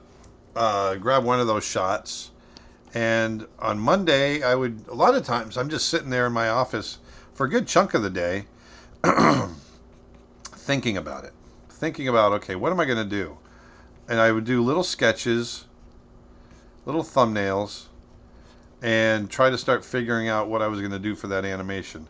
Sometimes I wouldn't get a whole lot out. I wouldn't get a lot done. I'm thinking about it, trying to figure it out, listening to that dialogue, trying to picture it, trying to come up with some good ideas depending on if it's a really juicy shot.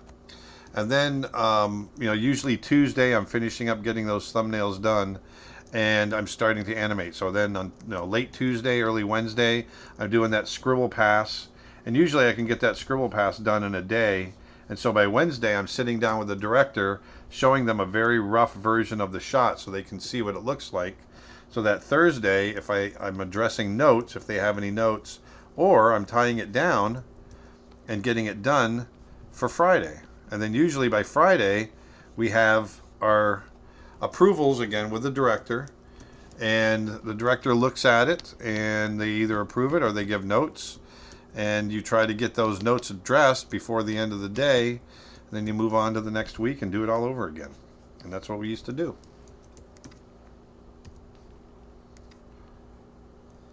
All right, we got a Twitch question. Hello, Aaron, and thank you for sharing your work. It's very inspiring for me. Thank you. I always wanted to know, could you tell us what is your favorite Disney traditional animated movie of all time and why? Anybody that knows me knows it's Bambi and Pinocchio. I I think about Bambi not just because of its artistry. Bambi, when you look at Bambi, the amount of research that they did for each of those animals, they had never done anything like that. Look at the difference between, which is just a couple of year difference. Look at the difference in the animals between Snow White and Bambi, and you're going to see such a huge difference where they actually sat down and studied these animals and wanted to make them come alive on screen. The animals in Snow White were very, very cartoony, caricatured, not really real animals. But then you go to Bambi, and even though they're cartoony, those are real, believable deer, real rabbits, real skunks that you can believe that they've really sat down and studied. And no one had ever done that before. That's the thing that blows my mind. When you sit there and you watch Bambi walking for the first time, no one had done anything to that level before. When he's out on the ice and trying to stand up, when he's walking through the snow, when he's all that beautiful artistry that we've come to kind of take for granted now. And I bet a lot of you watching haven't even seen Bambi. And I really recommend sitting down and looking at some of those old classics and realizing that those animators back then, they were paving the way for what we watch now. They were discovering the principles that I follow, that every animator follows now, in order to create believable, weightful, or characters that have weight, that have emotion, that have all these different things, that have appeal. They're the guys that discovered it and created it, and we're following in their footsteps. They're truly the animation pioneers. They were the pioneers. And for them to be pioneering, to be figuring this stuff out, and to create a film that beautiful at the same time while they're discovering stuff, that just blows my mind. And so that's why Bambi, and even earlier, Pinocchio are so just amazing to me. Pinocchio, the animation of Pinocchio, I just can't get over. And then the backgrounds, the watercolors and everything. The backgrounds of Bambi by Tyrus Wong, those beautiful oil backgrounds, which I've held in my hands before. They're just incredible. So, that's a whole other video. I could go on and on about those two films. They blow me away, and I'll always be in awe of those films.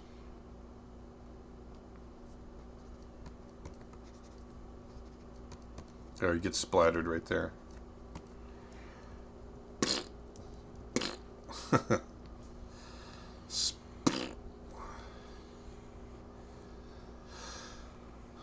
All right. How we doing, Dustin? Good. Just got a question. I'm just reading through so I don't mess it up. Okay. Hi, it's a pleasure to see you draw. I have this question. When there is dialogue, the voice acting recorded determines the time and the spacing of the animation, or sometimes the audio has to be edited and approved by the animator? No, the audio, the voice acting, we always get it down first. We always, an editorial, now I'm talking from the director's point of view. Before I ever have anything animated, before anything gets animated, before we do anything, we will storyboard it.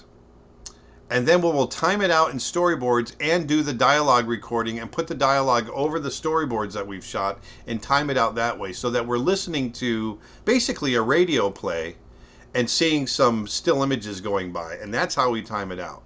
And then from there, once we get it to a place that we like it and the timing is right, then it goes and gets animated. And sometimes dialogue will shift here and there if we find as we get into the animation it needs to move, but very rarely does that happen. It's usually pretty locked down. So that's the way we do that. I've got a YouTube question. Do I listen to music, audiobooks, or podcasts while I draw, or do I follow the advice of Richard Williams and unplug? I do both. And it's really all about what I'm able to do. When I'm sitting down trying to figure out my acting, trying to figure out the dialogue, I don't have the ability to actually listen to anything else. That's why I rarely will sit down and animate fresh, trying to figure things out while I'm doing a YouTube or I'm doing a podcast like this or a stream like this, because I can't talk. My brain isn't wired that way. I can't split the two apart. Here I'm doing that because I'm working over what I've already figured out.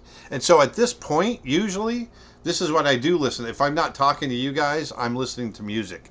And it's usually music. I don't listen to a whole lot of books on tape. Sometimes I do, or podcasts. I'm all about the music, and the music just takes me away and just makes the day go by faster.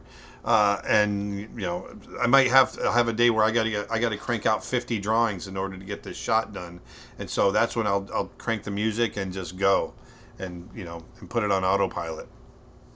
But I can't do that if I'm actually figuring out the animation, the acting, the emotion.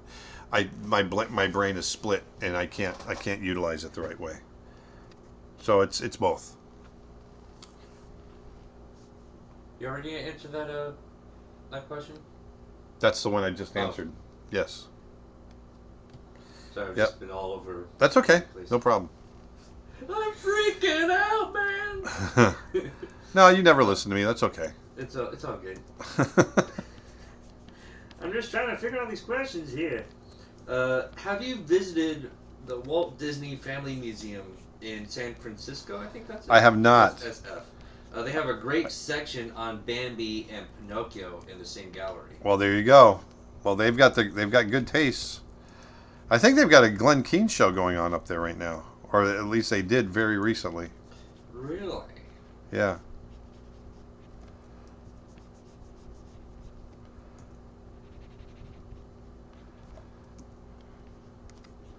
So it's been really fun animating a character with a full mouth of food. I've actually never done this before. I've never animated a character talking while eating. And I've made some discoveries of what you can get away with in the dialogue. I got to turn that sound back on because I want to.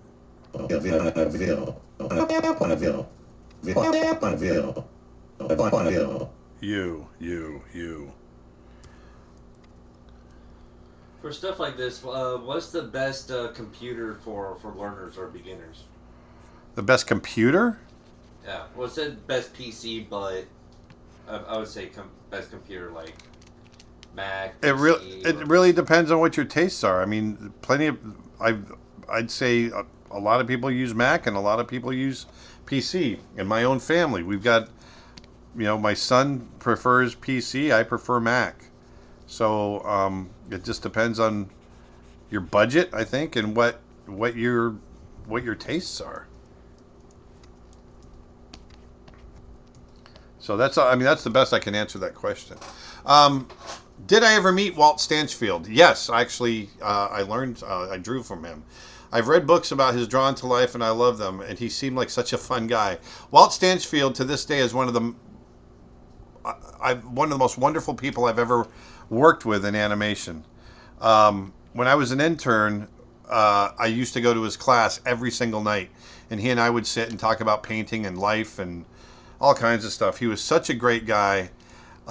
Everybody loved Walt Stanchfield, and his ability to, in just a few scribbles, get down a gesture was second to none, and that's why he taught it. And he really was the spirit of what we tried to do as animators. He taught that, getting across emotion and attitude, and how do you tell a story within a drawing. Not just several drawings, but in one drawing, how in one pose, how do you tell a story? And he was great about that, and so patient, and so, I don't know, just, he was a great guy. I really, I miss him a lot. He was so much fun to be around. Just a wealth of knowledge, and so yes, I did work with him. There's a Twitch question. What's the best practice for perspective? Well, there's a mechanical approach, obviously, where you can draw vanishing points and all that, or you can just eyeball it. And it really depends on what kind of perspective you're talking about. If you're trying to do architectural perspective, then you might want to be a little bit more mechanical about it. If you're talking about perspective in the way that an animal or a character or something might fit into it, then maybe you want to just eyeball it. So for me, perspective, it just comes, for me, if it looks right, it is right, and that's usually my approach to it. And then did you get to work with Terrell Whitlatch on Brother Bear? What was that like? Yeah, I hired Terrell Whitlatch for Brother Bear. Yes, and so that's when I first met Terrell. And what was it like? Imagine sitting with somebody that has so much knowledge, and it's just dripping from them. It's just everything she drew had so much knowledge behind it. I learned an incredible amount by working with Terrell. Even now, because Terrell and I are friends and part of the same organizations, and so when we get together, I still watch her draw, and my jaw always just hits the floor, and I just think she's absolutely incredible. I've got her books right here. I've got one of them. This book right here. I've got two of these. The Science of Design. Is that coming up okay? When full screening it, it's kind of... Is it cut off? That is... But anyway, The Science of Creature Design. I've got a couple of them. I just moved, so maybe that's part of it. Yeah, when you came back, your color went back to normal, but now like your hair and the background is just all... Oh, it did the same thing that it did before? Yeah, it did before, so well, you're looking like a ghost now. Well, maybe we can adjust it. But this is... matter of fact, on this book, I actually wrote the foreword for it. She and I are pretty close, and yeah, Terrell's just an amazing person. Let's see, maybe it's the lighting. Is it still? There you go. Yeah, for some reason when you brought that book over, the book threw it all off. Yeah, I think the light off the book kind of brought the color back to normal.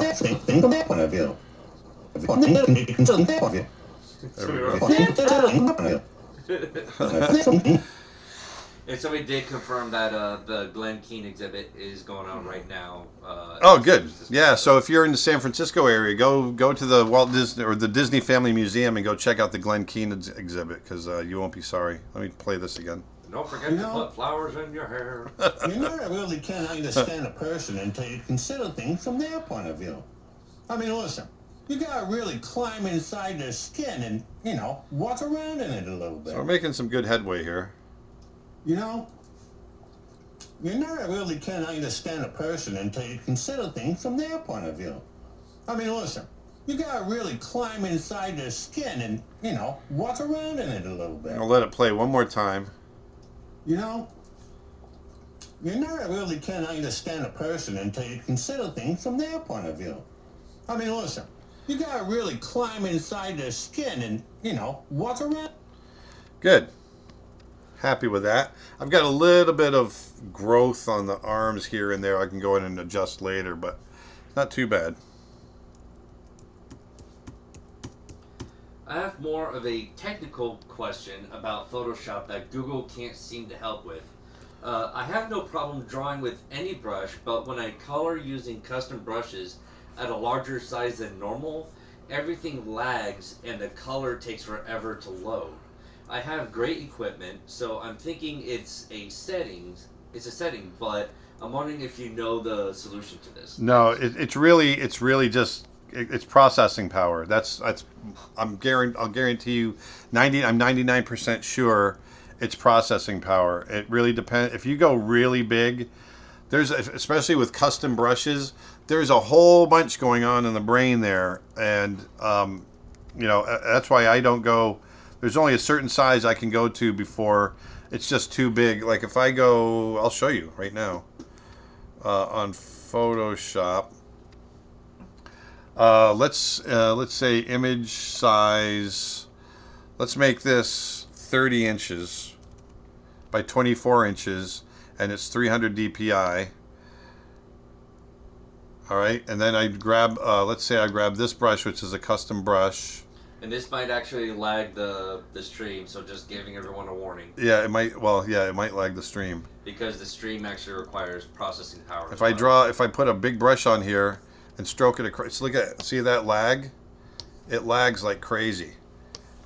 So it really is. It probably is the size and the brush that you're trying to use, because you just got to realize the bigger you go, the more processing power you need. It's not usually settings, and if it is a settings issue, you might have something where your brush just has so many different parameters to it. There's just thinking about a lot of stuff, and that usually happens if you're using a dual brush, because usually you're taking two brushes and mixing them together, and those two brushes each have parameters, and now you're doubling up all the parameters. So it just depends, but that's probably what your lagging problem is. Yeah, it could be the settings, it could be the complexity, it could even be the size of the canvas and the size of the or the size of the brush. Yeah, that's what. Just basically because the larger you're putting it in, the larger the file is going to be that is trying to process in just a couple of seconds. Yeah. So just need to keep that in mind. You could either get a higher end CPU to combat that, or just work in a smaller canvas size and just work with less complex brushes.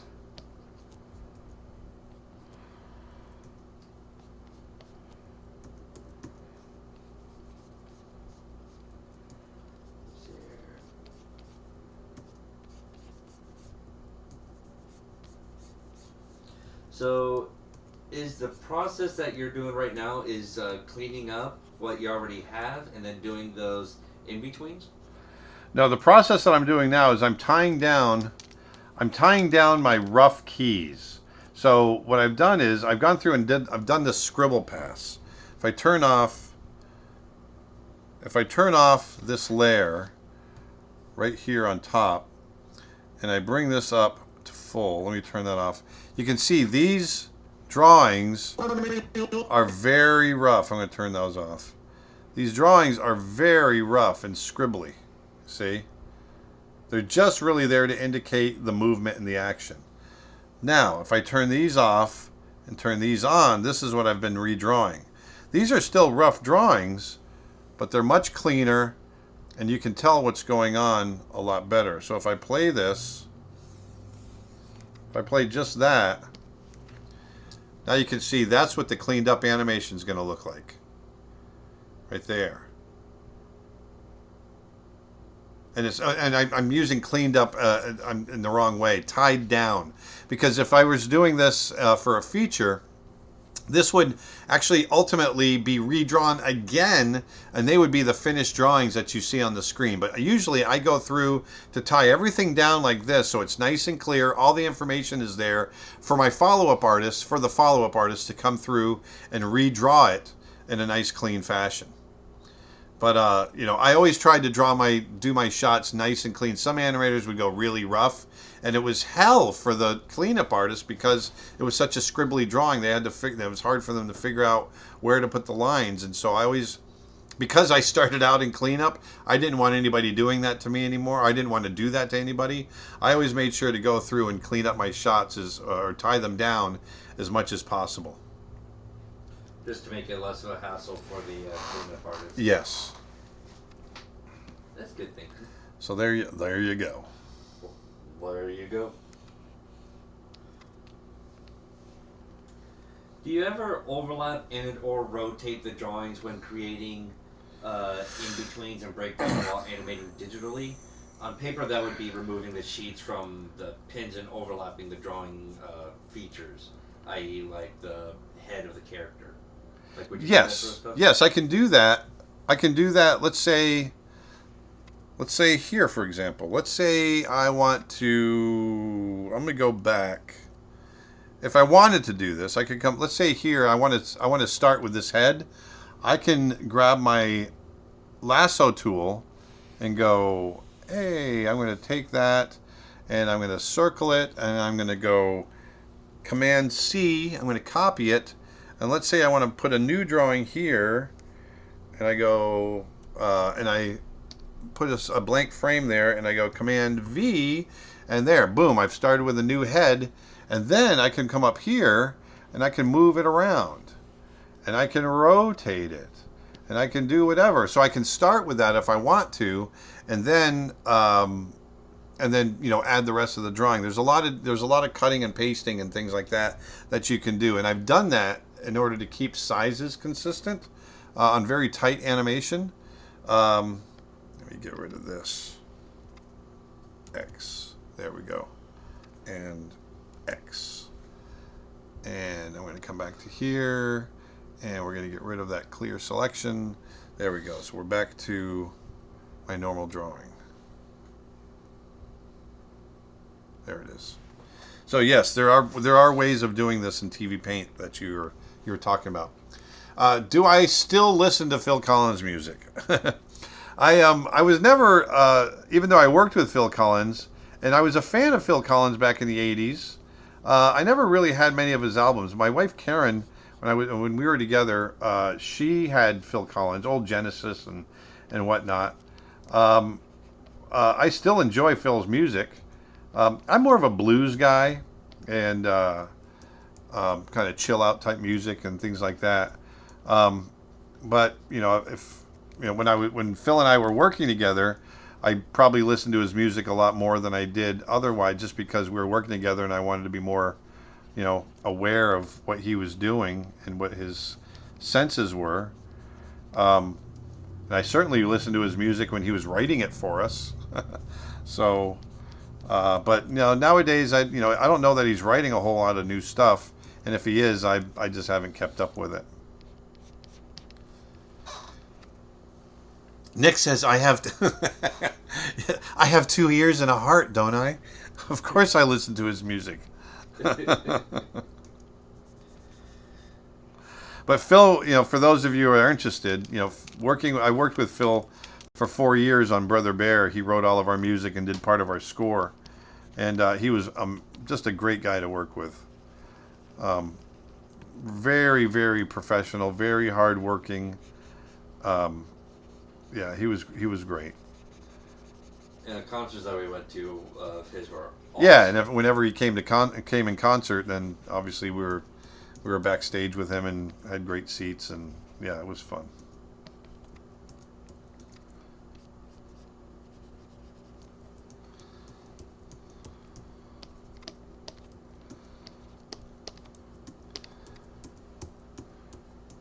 I think we got about another half hour, and then we'll probably call this. I'm just going to keep drawing, keep going with the questions. But I just want to let you guys know that probably about 30 minutes. I'll go ahead and call it.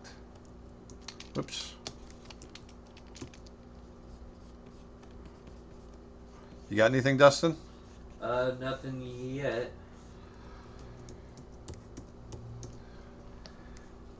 There we go. So here, this is a major key that I'm trying to tie down. This is a major key within the keys that I've been drawing, so I want to make sure that I get it nicely done. What advice could you give to those who want to be animation students, and how can I present an excellent portfolio? You're amazing. Say it one more time. What advice could you give to those who want to be animation students, and how can I present an excellent portfolio? Well, I mean, an animation student, you don't have to, if you want to become an animation student, that means you're going to learn animation. So you don't necessarily have to know how to animate, right? Because you're going to be a student. I definitely would show an ability to draw if you want to do 2D, and study film, study acting, all those things I was talking about before. A good portfolio, especially for some place like Ringling, might have some student films in it. Maybe you're going to have, if you want to go into animation, you're still going to put drawing in there, character design, that sort of thing. So I would look into all of that. So that's my recommendation. But what if he doesn't want to wait? What if he wants to get it done right now? Like become a famous animator like right at this second? It's not going to happen. YouTube question. When hiring artists, what were some of the warning signs or attitudes some display that you tried to avoid? That's a really good question. We didn't get it very often, but anybody that's not a team player went away very fast. And you could usually tell that. Huge egos, I didn't deal with them. If they displayed a big ego, then I wouldn't hire them.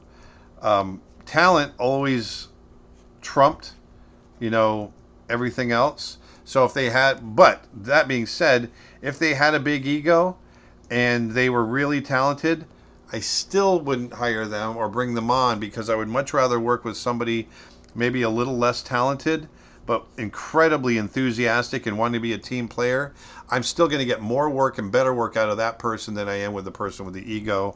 I had a lot of problem with people that had egos where if I had to give them notes, it crushed their world, and they would become, they would either shut down or they would be combative. And just, it was in the anime, when you're trying to make an animated film, it's all about putting out the best product you can. We all are going to get critiqued. I get critiqued as a director, I get critiqued as an animator, and you just have to have thick skin and just know that it's all for the better of the film. And so, people that have the ability to take critique and criticism, that was always the most important thing for me. We've got another question up here. Oh, that's it right there. Yeah. And what some of the warnings? Yeah, that's what I just covered.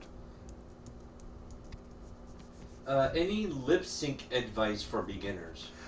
My biggest piece of lip sync advice I can give you is really say, whatever the phrase is that you're animating, say it to yourself. Don't look at the words and animate the words.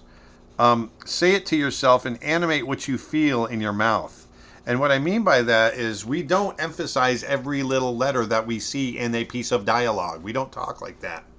There's certain ways that our mouths move that our mouth shapes flow from one to the other. And so you don't hit every single mouth shape. Listen to accents. Where are the accents in the words being spoken? Those are the places that you want to make sure you hit. As I talk, you can hear that I'm naturally hitting, and emphasizing certain sounds and parts of words, and those are the areas that you want to hit. And also, when you're animating dialogue, don't over animate the acting. Make sure that you phrase your dialogue. Break your dialogue up into ideas. What are each of the ideas that person or character is saying, and think about a pose or two poses that might represent those ideas, and then use those poses for your animation. And work within those poses, animate within those poses. Those are the piece, that's the best piece of advice I can give you for dialogue without actually sitting down and showing you. And then right now, I'm not animating any dialogue. I'm just kind of hitting the poses representing the dialogue. Then I'm going to go through and hit it a little harder. So it's not really a question, but it's more just a comment that I think you would like. From Michael Hulme, Hulme, Hulme, I think it is. Okay. It says, "Hey Aaron, thought you'd appreciate this. Quote from my daughter after watching the movie. The quote goes, whoever said Citizen Kane was the best movie never saw Brother Bear." Well, thank you. I still wouldn't compare Brother Bear to Citizen Kane, but I appreciate that. Another question. What do you think about the time and spacing of Japanese anime? Oh, I think that there's great anime and there's not great anime, and there's good Western style and not good Western style. I don't mind for me, a lot of anime is done not full. It's because a lot of it has to be done. It's done on 4s and 6s and things like that. Which to me, I still think that's very watchable, and as long as the story is good, with Miyazaki, I get completely sucked in, and I don't notice that I'm not watching full animation. And he's very selective to where he's going to spend his money on full animation, and I think it's fine. To me, if the story's going to, if the story's good, it's going to carry it.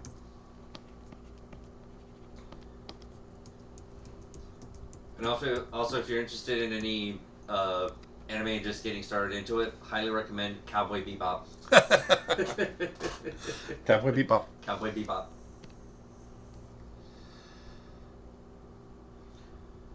How about a bear version of Citizen Kane? How about no? Do you ever tend to animate individual body parts first and then go back to add more?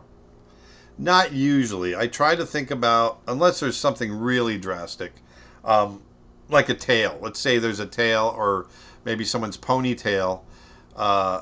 If it's really overlapping, then I tend to I'll animate without the tail first, and then maybe go in and add the tail. But even that, I by and large I try to animate everything all together and see it all at once rather than breaking up one piece at a time. There's other people that do it differently than that, but that's my personal preference.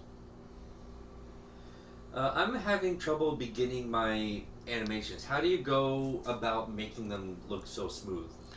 Well, the first thing that you have to do is you've got to start thumbnailing it, and you got to thumbnail it. And while you're thumbnailing, you think about how those poses are going to transform from one to the next. What's the animation that you're going to do to connect those poses? Let's say as you're thumbnailing, and then I think a lot about arcs. I think a lot about fluidity and making sure that I'm hitting that in my animation. So I never do anything at right angles. Nothing moves at right angles. Everything moves in an arc. So I make sure that I have arcs. If you're thinking about the two-dimensional format of the screen, everything moves in arcs. Or it'll go up and slow in and then slow out. There's slow ins and slow outs and arcs. That gives your animation fluidity. So if I play this, you'll see that things will slow in or they'll arc. Like when he comes back, there's a big arc, the way his head just moved. The way he comes out here, there's slow ins, even the up and down. When I ultimately have the in-betweens in there's going to be slow ins and slow outs to cushion that up and down. So slow ins and slow outs and arcs, that gives your animation fluidity. I have a YouTube question. Do I think that learning 2D animation will help you get better at 3D animation? And my thoughts on that? Yes. To a degree, I think it helps. I think anytime you can expand your brain, whether, if I'm doing digital painting, I want to go out and learn some watercolor and learn some oil painting, learn some acrylic painting, because it's going to affect the way I approach my traditional or my digital painting. And vice versa. Since I've learned digital painting, it's affected the way that I do my traditional media. And I think the same thing applies to animation. Sitting down and actually drawing your poses and figuring them out and thinking about them in that way. Thinking about, silhouette, for example, which is a very basic fundamental of clear posing and animation. To sit down and draw a clear silhouette really makes you think, I think forces you to think in terms that you might not necessarily think about in 3D. And so when you jump over to 3D, maybe it's going to help you a little differently, a little bit more. But I also think that I myself have never learned 3D just because I've never had the time to sit down and figure it out. But I'm assuming that if I were to sit down and do 3D animation, it would affect my 2D in the way that I approach it as well. So I'm always a big fan of just filling your brain with as much stuff as you can, because everything ties into everything else, and it's going to help. Yeah, it will help you. So, the long answer to that question is yes. I think you should learn 2D. I think it'll help you. Is it absolutely necessary? No, but I do think it'll help. Yeah, another comment here. I think you would like, not really a question, but just something somebody wanted to say. Watched your recent watercolor live stream of the cougar. It was amazing. Oh, you still got the cougar right there. Yep. Here, can you hand that to me really quick? That way people can see what he's talking about. Thank you, by the way. Keep going down. So that's the cougar painting right there. Is that showing up? Every time you show something, it fades out. It fades out. Okay, because we're all green keyed. Yep. So we'll get that fixed eventually. But yeah, it's like, can you like just really quickly just like wave around the camera real quick, because it's correcting itself a little bit. Do that one more time. Or like. Hi. Yeah. Yep. Did that help? Back it up. Let me get out of frame. Yeah, let it adjust. Come on. There it goes. Hi. We're good. How are you? So, I didn't see you there. So anyways, it was amazing. I learned so much. Thank you for doing that. I may have gone straight to Amazon to purchase that Winsor Newton Field Box watercolor set. I'm glad you did. Can't wait to give it a try. Yeah, actually, there's several people that have gotten it based on that live stream, and they love it. So I'm hoping that you love it too. I can't get by without mine. So yeah, I hope you enjoy it. And somebody is that an additional question to the critique sort of thing on how you've mentioned about like people like being combative about critiques and everything. Uh-huh. It's not that I get upset or combative at critique, but I do find myself disengaging if I'm hearing the same thing over and over again. Internally, I'm thinking, I know that, I'm working on it. Do you have anything else to say? How do I stay engaged with an art community while practicing the basics? You just got to do it. If you, that see, forgive me for saying so, but you saying the thing I don't want to hear anybody saying to me when I'm critiquing them is saying, yes, I know, I'm working on that. Well, then don't ask me to critique your work. Because if you're asking me to critique your work, I'm going to tell you everything I see. So you need to hear it, and you need to stay engaged. And if you're getting tired of hearing it, well, maybe go back and work on it until you get it worked out, then bring it back until you're not hearing it anymore. But the point is, a critique is there. So many people that I deal with that want to critique don't really want to hear a critique. They just want me to gush over their paintings or their animation. And when they hear something bad, they shut down because they were unable to impress me, or they were unable to do whatever. Trust me, I've seen a lot of great work and I've seen a lot of bad work. And when I'm critiquing something, I'm not looking at it to destroy it or to whatever. I'm looking at it through the eyes of 30 years of experience, and I'm going to tell you what I see in order to help it. Or also in a critique, I always talk about what's great about something, and what's really working.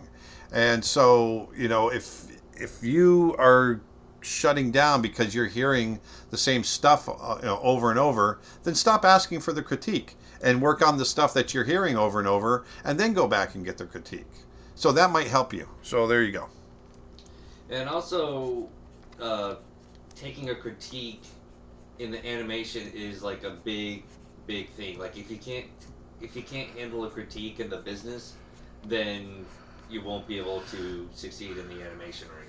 Yeah, I mean, Lion King, for example, the director, I was working under Rob Minkoff and Roger Allers. They were great directors, but, I was a young animator, and not one shot, not a single shot in that entire time that I worked in that movie, and I was a supervisor, not one shot made it through on the first pass. I would animate it, show it to the directors, and they always had notes. And so, and that's part of having a critique. And you just roll with it. That's life.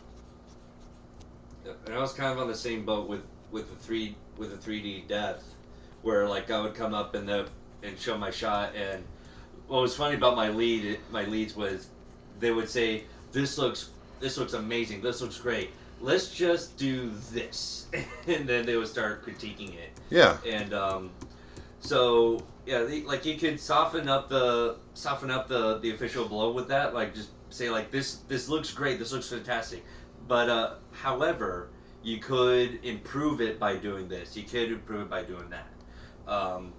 So being on the receiving end of that, like I would learn like, okay, fix this, fix that, okay, got it, and then go and fix it, not be like, well, I put it like this because of this and this and this. Just follow the critique and just do it. Yeah.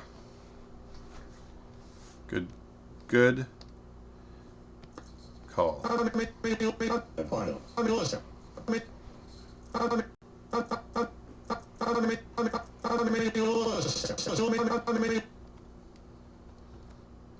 Sounds like a AI glitching. Yeah. All right, we got about 6 minutes left here. Has it been an hour already? No, it's been 2 hours. Well, I know, but almost an hour since 2 o'clock. Oh yeah. It's just, I know they go by a long fast. time to get to 2 o'clock, but now it feels short to get to 3. It's like something feels off.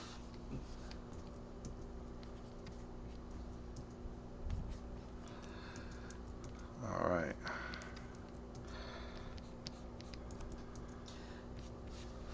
Got a new question here.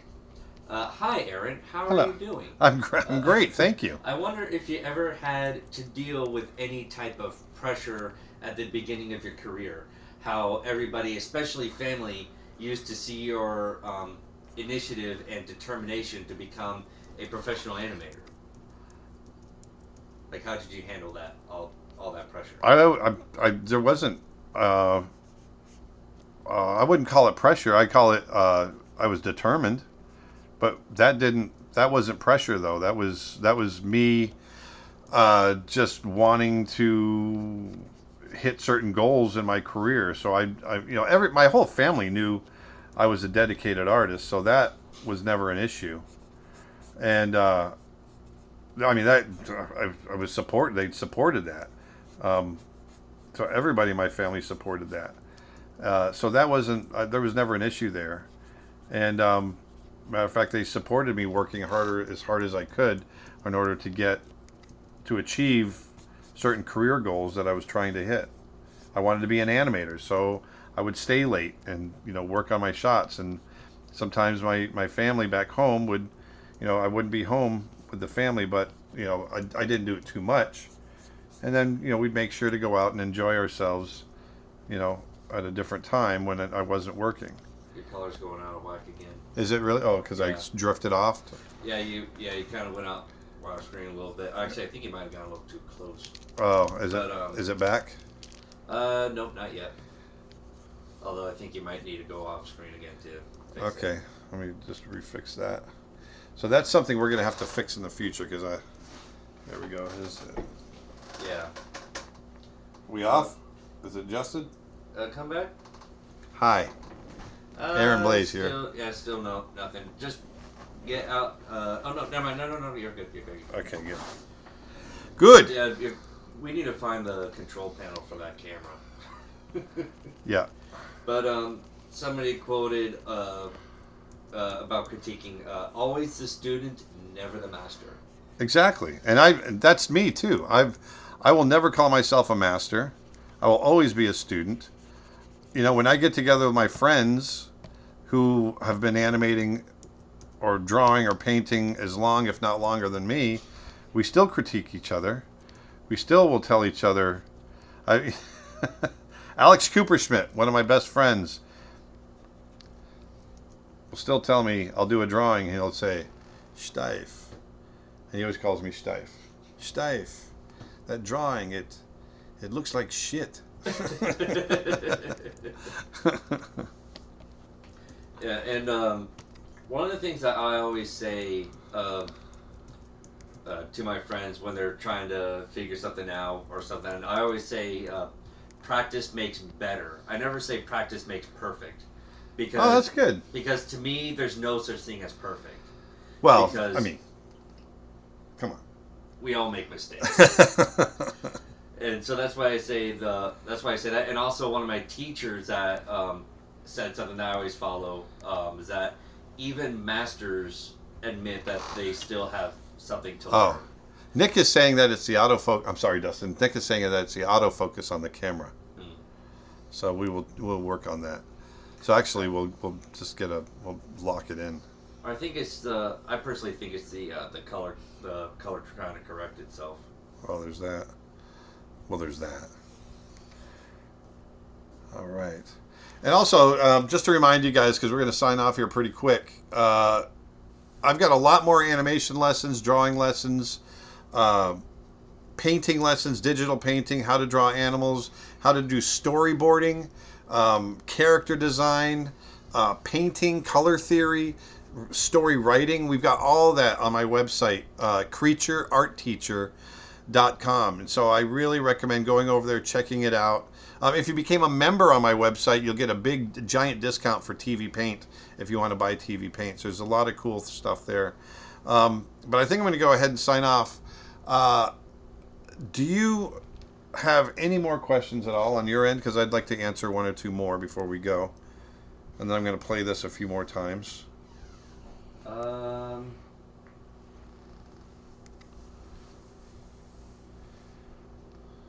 You got anything for me, baby? I'm trying to look for something. There's just comment after comment.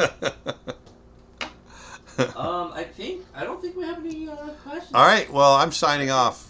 It's been 2 hours. I've got to go to the bathroom. You gotta go. I know it's TMI, but I've got to go. I've got a You bladder gotta go, just you like gotta everybody go. else. But I still need to be hydrated. Stay hydrated at all times, kids.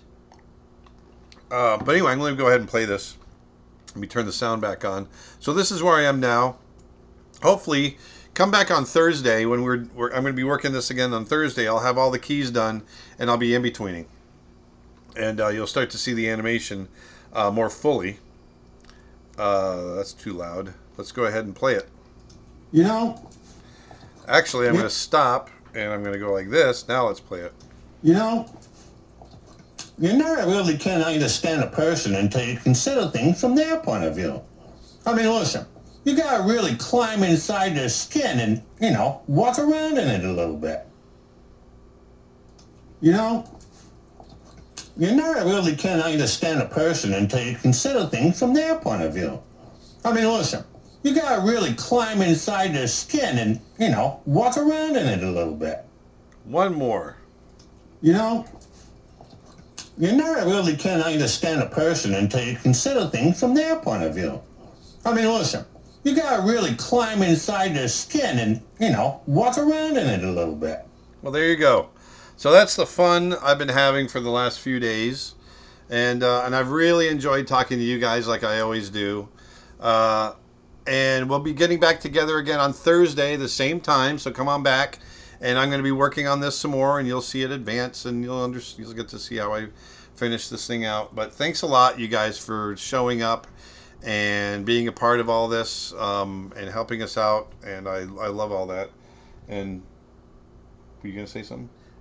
Just gonna say, hopefully, next live stream we'll be fixing the Oh, green screen, all the camera stuff. yeah. so Hopefully, we when get that a little bit happens- more tech savvy with every stream we do. So, anyway, like I always say, put some beauty back into the world. Go out and do something nice for somebody, and be good. And what else have I added?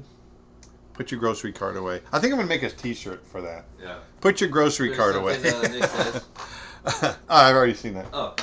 And but anyway, just thanks a lot, you guys, for doing this. I love doing this each week with you guys and sharing all this, and we're going to keep doing it as long as people continue to listen. So once again, check out my website, creatureartteacher.com, if you are interested in any more lessons and that sort of thing. And otherwise, I will see you guys on Thursday. So have a great week until then, and I'll talk to you later. Bye. Cowboy Bebop.